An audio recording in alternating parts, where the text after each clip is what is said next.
En 2015, lors de mon doctorat sur les interactions bénéfiques entre les plantes et les micro-organismes du sol, je découvre qu'il existe une manne incroyable de connaissances sur les mycorhizes, mais que cette connaissance n'est que trop peu accessible au monde agricole.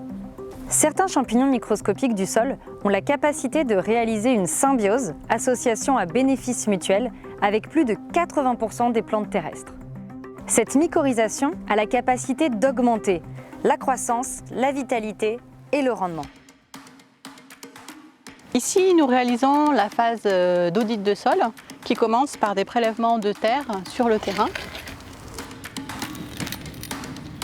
Et on identifiera ensuite au laboratoire les champignons mycorhiziens qui sont présents dans ce sol.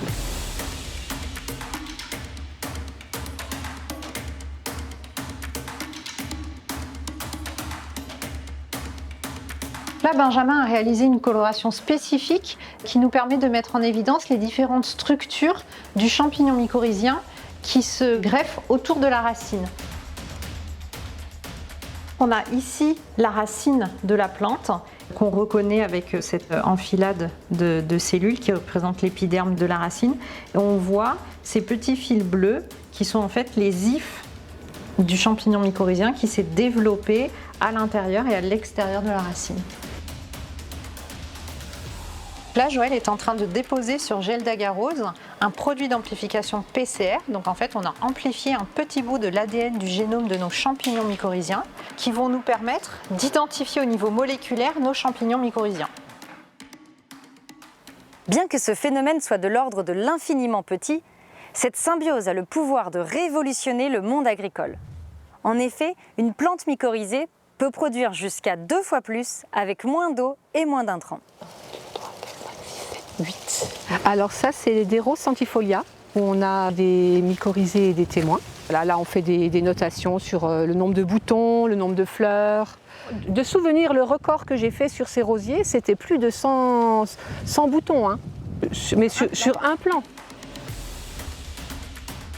La multiplication des champignons mycorhiziens est complexe car ils ne peuvent se développer sans symbiose avec une plante. Il faut donc produire des plantes pour produire des champignons.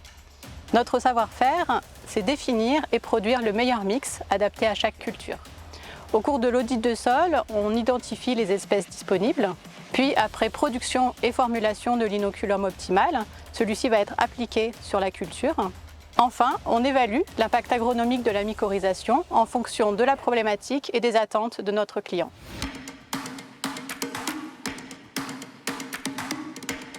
Lorsque Justine m'a parlé de son projet en 2015, j'ai tout de suite vu le potentiel de cette solution biologique. Et c'est tout naturellement que nous avons commencé à collaborer pour faire naître Mycophyto en parallèle de mon activité de chercheuse.